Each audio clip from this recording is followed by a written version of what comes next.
Fire, fire, fire, fire. We fly to one of the most notorious prisons in the world, on the U.S. naval base at Guantanamo Bay, Cuba. Been cleared for approaching 2. Since 9/11, nearly 800 detainees have been brought to Guantanamo.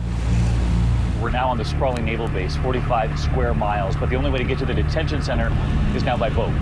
We get off the boat and make our way to the prison.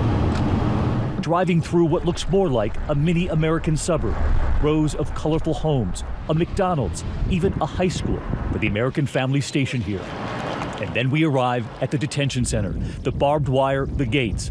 We're just 41 left. Will they be brought to prisons here in the U.S.? Will the president's promise to close Guantanamo be kept? There was no single cell. We meet Colonel David Heath, essentially the prison warden. Carry on.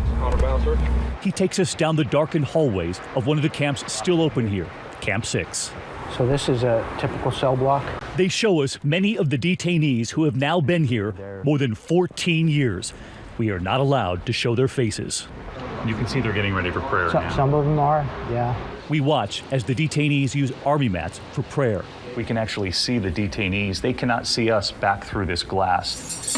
We just watch as the guards place these orange cones in front of the doors here. That's a signal to the other guards not to open the doors, not to disrupt them during prayer. And we notice through the glass, the fence, their own sign, prayer call. They turn it around when they're done.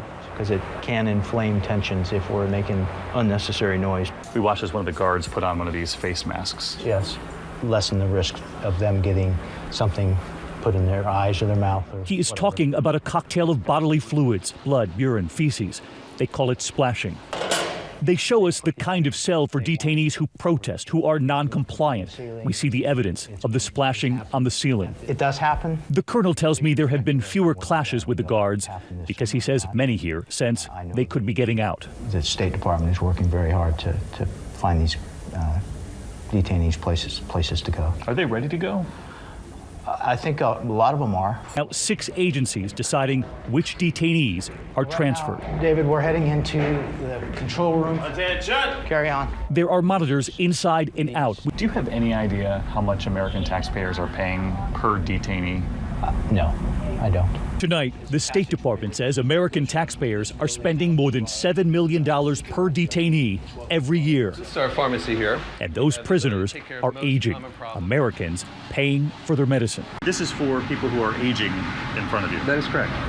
I'll let you go first. And then a rare moment. When was the last time you came up to the roof with cameras? Oh, I've never done this. We approach the edge. We notice the track for exercise. We see them walking on treadmills. And then they start to yell our way. Suddenly, a request. We need treadmill and elliptical. As we stand there, they take advantage of a rare moment to speak to the world. ABC News. They're aware. They are. You've heard Donald Trump say he wants to send more people to Guantanamo. I have. You did tell me earlier it was progress here. So would it fight the progress you've seen? Well, it would certainly go against what we started. Just 20 days now until the election. We heard from President Obama right after he was elected the first time. Close Guantanamo. Guantanamo will be closed no later than 1 year from now. Nearly 8 years later, it's still open. Do you see a day when it closes? Absolutely. Ambassador Lee Wolosky is the U.S. Special Envoy, tasked with the effort to close Guantanamo. But what do you do with the 41 left? If there is safety risk, the worst of the worst, as we've heard, what do you do with them? Yeah, there's no question that Guantanamo houses some dangerous, hardened terrorists. What we intend to do is work with the Congress to find a suitable facility in the United States. Near Florence, Colorado, at a town hall meeting, some of the Americans against it. They live not far from one of the most secure supermax prisons in the world. Outrage growing across the country. And 2 conservative radio hosts who call themselves the Americhicks are helping to lead the charge. A lot of the families who live in these communities, they don't want these high-risk detainees in their communities. They have in their communities already very hardened terrorists. They have Mr. Moussaoui. They have the shoe bomber. They have the underwear bomber. But so far, Congress has blocked any move to bring any of the detainees here. What do you say to Americans who might say, if you move the detainees here, you're simply creating a Guantanamo right here in the U.S.? Well, it wouldn't be Guantanamo in the U.S. But you would have 40 or so detainees stuck here in the U.S. That's true, but there is an independent threat that Guantanamo itself presents. And he argues that not everyone at Guantanamo is dangerous. 711 detainees have now been transferred to 59 countries all over the world. We traveled to Bermuda to find Halil Mahmoud. He spent 7 years at Guantanamo before being dropped off in Bermuda. Halil. He has now lived here for 7 years. No passport, no papers, no way off the island. You had never heard of Bermuda? No, we heard about the Bermuda Triangle, strange place, where the people go, disappear. And Halil argues that's what's happened to him, in limbo here. And he says he never should have been at Guantanamo in the first place. I'm not terrorist, never ever. Innocent. We have done nothing wrong against U.S. He tells us he was swept up after 9/11. He was captured and sold to the U.S., labeled an enemy combatant. He was later cleared for release by multiple U.S. courts, yet he still sat at Guantanamo for 7 years, now in Bermuda, married and raising 2 children. Unsure whether he and the 3 other detainees dropped off with him will ever be able to leave. No passport, nothing yet, you know. Me and my sons stateless.